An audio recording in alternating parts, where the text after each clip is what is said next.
Inuki, I'll tell you. But first of all, Hansi and Strat as the Commonwealth. Thompson Nagant and Staker. Thompson Nagant on the left here, Staker on the right of Farmland. They are the one, the only, the Japanese. Oh, I'm gonna love this game so much. Oh, God, no, what have I done? Here comes some additional infantry power from Thompson Nagant, who is actually going to take control of the center. So Stacker going to force himself up on the right-hand side of the map wholeheartedly, no holding back. Stacker, what a guy, by the way, helping out fellow newbie players learn the ways of the men of wars, assault squads. It's really nice of him to do that. There's Strat over in the center there, facing Thompson Nagant.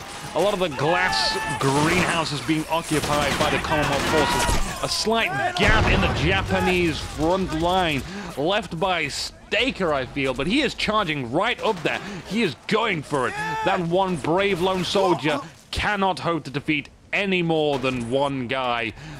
Two guys there just gunning him down, not a problem. So it's an interesting matchup, Japanese versus Commonwealth. It's not something that's common at all, but that's what the players wanted to find out. They want to have a little bit more interesting games, some more entertainment for you guys out there as well. AT Infantry, these guys are the most rockiest, solidest AT Infantry guys you can get out there. In fact, you're probably better off getting an AT rifle instead of a sniper, in all honesty. Those guys are quite accurate as well, and they penetrate a lot. Also, very, very effective against vehicles. Very highly recognized. Ooh, call to arms, new screenshots, scheduled event. Hi.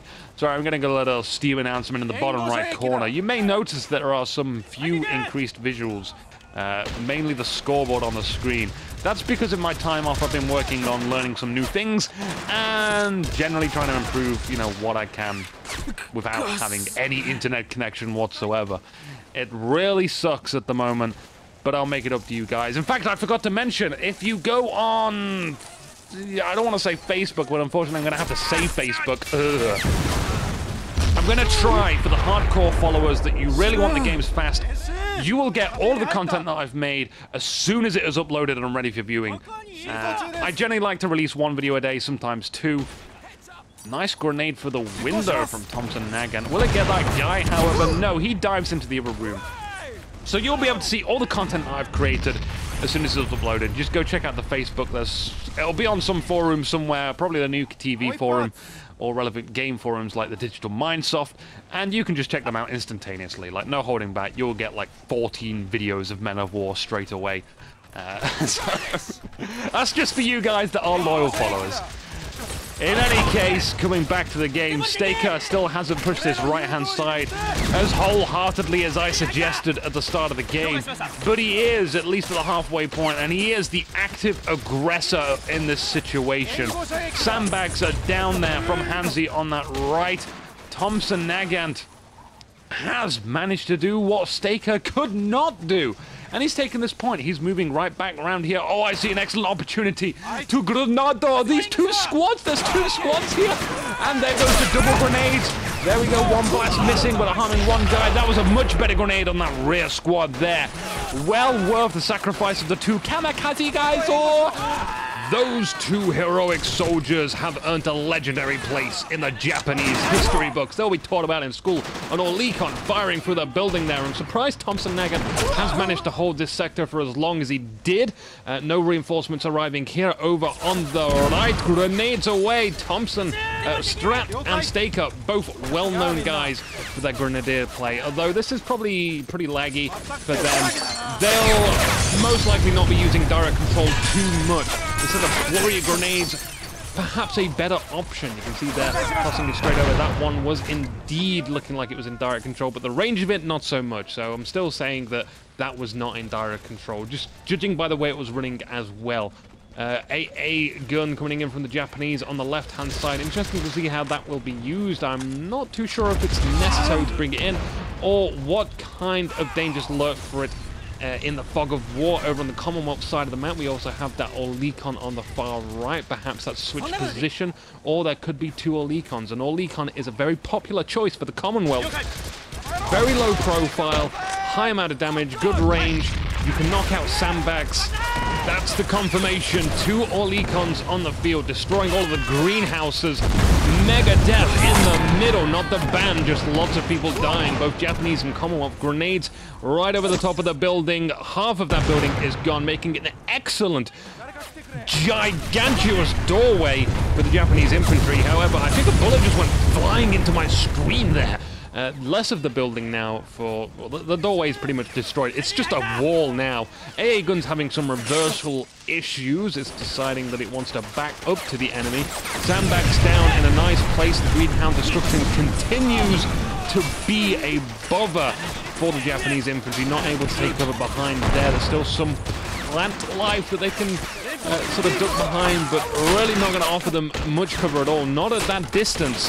The Commonwealth infantry should easily be able to shoot them, even if they do take cover behind there. We still have that house, by the way, on the Japanese side that they can hide behind. It's a very good house to sort of tactically use for your infantry, just keeping them in reserve there. The AA gun is looking over in the center. It doesn't seem to be doing all too much, though. Like, I've not seen it fire once. It appears not to really have a shot, and certainly the Commonwealth are not approaching from that gap in the wall. The Cromwell has arrived from Strat. It is going down the road, and you can see the AA guns, both of them, staggering out of there. They certainly don't want to be a part of this one. We have an AA gun moving on approach towards that left-hand side to try and get a side shot on that Cromwell. Orlikon far right and advancing. This is a very forward Orlikon, and I'm surprised it's not been taken care of. Surprisingly, no light vehicles from the Japanese. Could perhaps see on the table the Type 97 heroic Japanese 150mm barrage cannon that it is. That Hero mortar.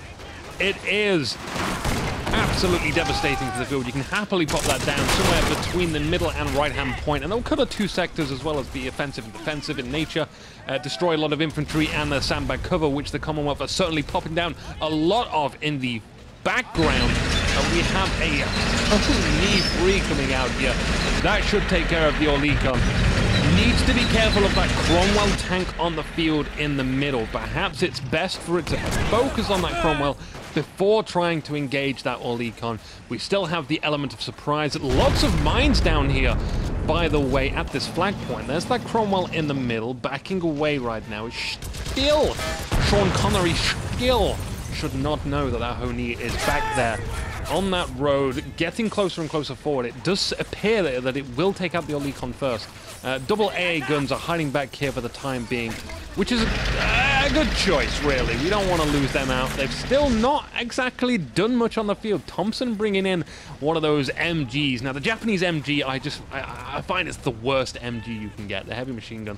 It's got a really slow rate of fire. It does okay damage, I believe.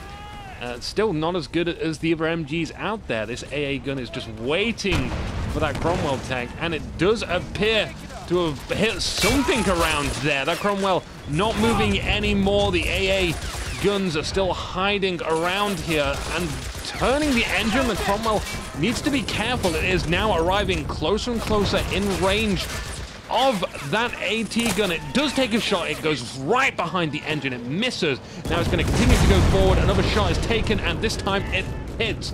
There's also sounding like an AT rifle around here. There's that AT gun now backing away. It's done its job. And whoa, we got a whiffle bat of tanks around here. Really light. I'm not even sure what this Honey is really going for. I think its aim was the Cromwell. You know, it's got one of those positions that it's going to fire right for the buildings, and an advancement from infantry. I know what their target is going to be. That AA gun is trying to run away, getting grenade distance away. It's just not going to happen. These guys take their chances and just run behind the wall. And I'm sorry, but that wall is not going to protect you from this distance. Blast goes the guns. It was a bad day to be any one of those 4 guys. No matter. Perhaps a grenade over the wall would have been a more suitable approach to that situation, even if you had to go into that despicable direct control in heavy lag. And our poor Honey tank has track damage. That doesn't have a rotational turret, which perhaps means it is going to be hull damage. And if we're going to finish the job off as well, that would be nice. Our AT gun is still looking around, no targets. That's where that heavy machine gun has decided to put itself down. It's got an okay sort of vision. It can see into the middle assault zone. It can look down between the two houses. Our AA gun's still looking to the right at the moment. It's another huge infantry push on the right-hand side for Strat, but a grenade from Staker. Oh no, that was absolutely appalling to have all those guys grouped up behind that wall. It was such an easy target. I have a compulsion, though, to remind you that this is going to be a laggy game between these two guys. Australians, Europeans, they don't have the happiest times in terms of internet connectivity, and I should certainly know this at the moment because I have the worst internet right now. I'm not at home, that's why the games are not uploading. Alright, you should know this by now, hopefully. If you pay any attention to the news networks of InukiTV. Haha! Still many sandbags down there, by the way. And not many from the Japanese. Perhaps this is something that the Japanese could slightly work towards. More Commonwealth infantry are hanging around in that area. The AA gun has been dismanned, and it doesn't seem like there's any action going down here from Thompson Nagant at all.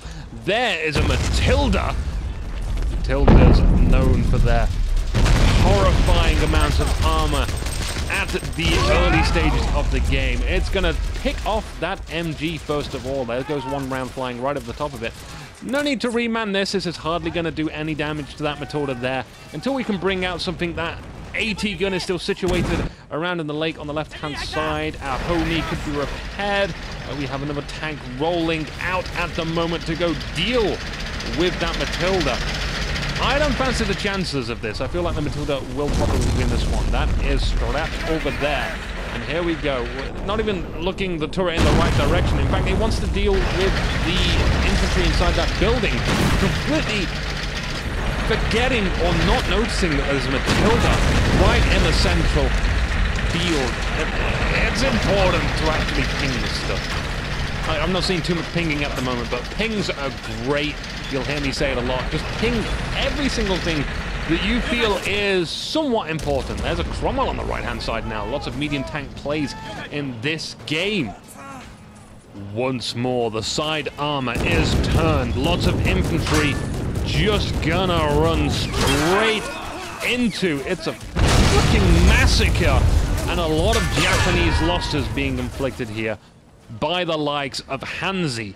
Good job, Hanzi, against Staker. Oh, and we do have that big giant hero 150mm Type 97 goddamn flippin' mortar, which is gonna make its move over to the right-hand side of the map. Thompson Nagant here, super artillery Panzer on to the sandbag line, which is a good location to actually bombard. That will destroy some of the sandbags there, disallowing any cover usage. We have an awesome little tank flank here, driving epically through the buildings. Will it be able to get a good shot up on that tank? It looks like the reload time should be faster than the Cromwell. One more shot, and it does manage to get it.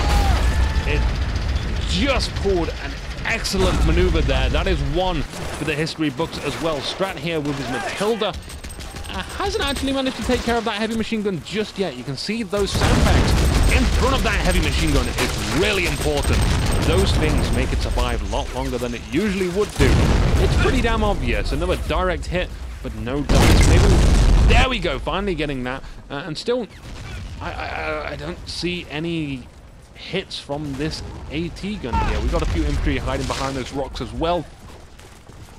They shouldn't be too difficult to actually just grenade right over the top, but we need to know that's there first of all.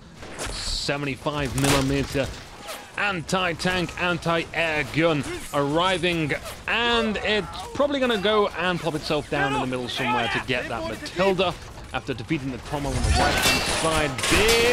Lots of infantry behind that sandbag line, and that is just asking to be bombarded.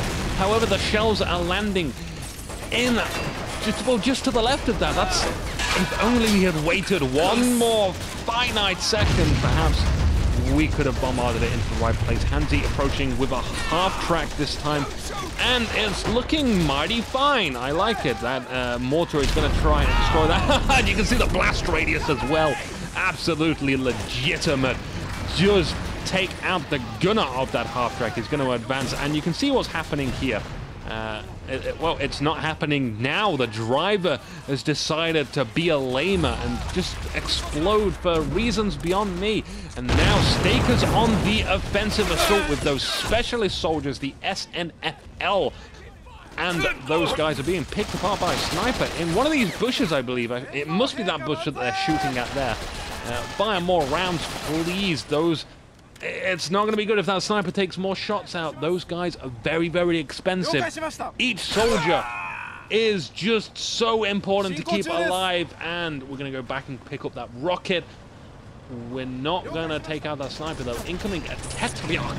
I love that Tetriarch. It's such a dinky little awesome tank. It's going to drive through the wagon and right down the road and into a... Ooh, making a little road blockade now. One of the crew members decides to fly out to the side of the road. Not a problem for the road sweeper, however, but, you know, it's just going to make it easy on him. We're going to... It's like those people that clean up when a cleaner's going to arrive to clean their house. Why do you want to impress the cleaner? I mean, you don't do that with, like, TV repair guys. You don't repair the TV beforehand and be like, here's the TV to repair. I've done most of the work myself. No, just... You're paying them to do that. In comes a Daimler and more of a roadblock. I'm liking this roadblock. Operation Block the Flippin' Rogue with as many Commonwealth tanks as possible. I'm wishing, though, that was on the flag point. That could perhaps provide them cover. We could indeed use that cover to advance a little bit more. This is what's taking it out, by the way. The 50 cal, which was stolen from that very first half-track, has managed to obliterate that Daimler there, and possibly the Tetrarch. We'll have to go back on that one. Another Japanese tank on the field, the Ho-E. Looks like it doesn't like that building too much. It's going to create a nice hole through it to shoot through, and it does appear to have a shot on that sandbag line on the road. We have more Commonwealth infantry just approaching on the right-hand side of the central flag point. They do have it. The score is not too far off equal, 20 to the Japanese. But unfortunately, ferociously, as they are fighting, the Commonwealth are way, way ahead with 36 points. Now, you may notice that the score is set to 67. That's because there are 2 spectators in a 3v3 game. That's what we kind of worked out what would normally be a 100-point game, because as more players there are, the slower the score is generated. So we lower the score down to make it as it would be normally played as a 2v2. Now, there's lots of sandbags for the Japanese on a vertical axis. Ultimate heavenly rocket attack from the sky. It just laid waste to all of those burning carcasses which call themselves paratroopers. Now that was a nasty rocket barrage, and also a good-looking one as well. This Ho-E moving over into the center. It's got its eyes on something. You can see it perhaps wants to create some craters just to allow the Japanese to hide in there somewhere on their side of the flank. I don't see too much Japanese infantry here, however. That's something we need to work towards. You can see there is hardly any soldiers here in the center.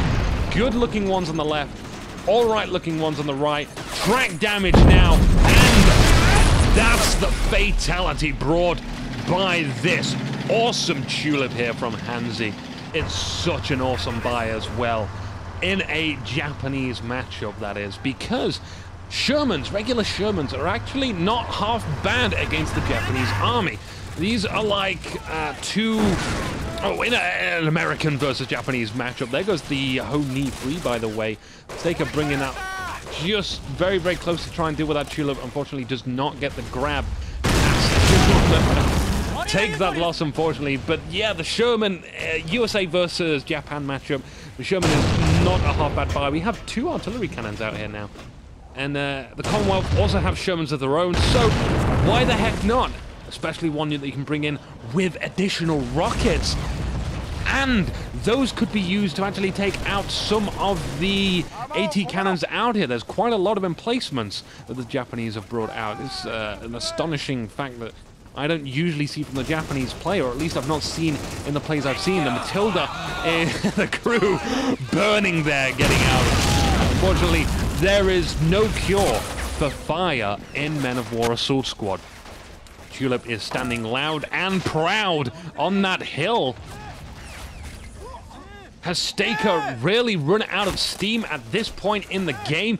It seems like he's not bringing any new things to the right-hand side field. Lots of infantry now moving into the center. That is exactly what we wanted to call for earlier on in the game. And Mortar still alive. So much light vehicle carnage.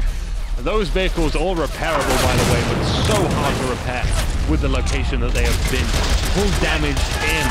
Still plenty of cover for the Commonwealth, however, not so much for the Japanese side of the map. They have that indestructible rock there that our one guy is currently manning. Lots of artillery for the Japanese to try and deal with so many of the sandbags out on the field. You can see 105 shells actually landing their hits, and not so good for the Type 97 mortar, which is still alive by the looks of things. I still see a yellow triangle on the map. There goes the tank crewman to try and get that just in time. It might be destroyed, however, the elite riding around by itself. The sneaky little Japanese soldier manages to get there and chuck a grenade on it. That is no more the elite gun down. There's that 95mm Cromwell howitzer tank, which I presumed would possibly hit the field in this game. And is that what's hitting that mortar there? It's like a hard shot. We have another half-track riding around here. Is it gonna manage to get that mortar? No, a shot goes right through the building and hits it. An AT rifle is here for support as well. No crew managed to survive. There goes the repair on the... In fact, this is like a pretty good position for the half-track, by the way. The Cromwell should be able to hit that half-track at the back, and maybe the blast radius will destroy that mortar. Not much happening at the flanks at the moment. Perhaps there might be a readjustment in focus soon for the Japanese. However, large concentrations on obtaining the center, which they have. The points are ticking up for them now. Right-hand side probably looking the weakest at the moment. Left-hand side totally uncontested by the Commonwealth for almost the entirety of the game, only to reobtain that assault zone very early on. Still plenty of mines. You can see some of them have actually been detonated as well, having some effectiveness against the infantry approaches. The Hansi and Strat have brought that sniper still alive somewhere in one of the bushes. No point in having these sandbags here. With that sniper there, will easily be able to take that out. The Tulip is now advancing. This could be a very risky maneuver for Hansi. He's bringing up a heavy machine gun as well. No sandbags being laid down by him, though. He still clearly wants to take that heavy machine gun more and more forward. That's why there's no sandbags down there. He may have used them before. More likely that he wants to use them. Oh, and he has to use them now. And that Tulip is still advancing along with some infantry. They are dying. We could perhaps see a little mixture. Oops, I've just accidentally flicked my bubble across the room. I know, I have that bubble to eat so I don't get food in my hair. Or the other way around, which is probably more devastating to the likes of eating. In fact, I have a comment now on this. I see way too many food programs or cooking programs where people are not wearing hairnets or gloves. And it's like, people have complaints about food hygiene, and that is pretty much the standard food hygiene. What the hell rocket kind of attack is this going on? It's going to be another one, super long range ultimate attack core. And it's not going to happen because he's hitting the building. He gets closer, he reloads on the move, and he's going to fire another shot perhaps soon. That AT rifle is blasting a total payload into the front of that Sherman, but it's just going to penetrate. Here comes that rocket assault. Boom! It's nice, clean, cheap, and clear. Standing up, he manages to hit. That's always a pro plus. However, that whole machine gun on the side of Hansi's Sherman just could have done slightly more to actually, you know, survive. That would have been great. Hey, my bubble's actually not flicked across the room. It was here by my feet all this whole time. That's strange. Or maybe it's a duplicate bubble. Hair accessories brushed aside. The Commonwealth are closing in on their victory. You can see the Japanese infantry are trying to hide in that building. It's a great building to hide in, but advancing is so problematic with Strat there firing in the center. We have an armored car moving in, and it's going to try the best to support. It could perhaps fire through the window. Surely there's got to be something for the Commonwealth thing that can destroy. In fact, we're going to use this vehicle as cover. Fantastic. This is exactly how I like to see vehicles used, even though like 700 times out of 10, this happens. They get destroyed, but at least it's going to give them cover for some time. They need to buy themselves time at the very least. At least make it a painful victory for the Commonwealth. That's what I like to see in Men of War Assault Squad, as well as many other games. Incoming advance from the Commonwealth on this right-hand point. They want to reallocate their focus onto other assault zones, which I think is a great call. You can see that the Japanese now are getting very, very desperate and minusculing in their defenses on both sides of the map. We have an interesting little AA car coming out. Now, the difficult thing about this car is it does have to kind of be rear-facing or side-facing to be able to shoot its targets. You can see it can't face directly forward, which is slightly awkward to most other tanks out there. Of course, rotational turret tanks have the most limited sort of turn, so it's not as bad as that. However, it's still pretty difficult, and it's mostly lightly armored. And by mostly, I mean all. We have the GG from Thompson there, gang. He's giving it in. Congratulations to Hansi and Strat. This was a certainly interesting match. I loved it. Now, you guys at home, if you do want to go and help me out, remember to hit that like button. You can subscribe through shows, by the way, so if you don't want to pay attention to Company of Heroes, you can just subscribe to Men of War. I would go ahead and do that. I'm not too fussed about subscribers at all. Whatever is easier for you guys at home. That's what it's all about. Hopefully we'll get some more co-commentators from back, including Brian as well. I know a few of you are interested in uploading to YouTube. I'll get that sorted out shortly. Do check out the forums. As for this match, I just want to say, good job. Unfortunately, the losers, mentioning them, stay calm. You gave a good fight, though. Looking forward to some more. See you guys. I'm out.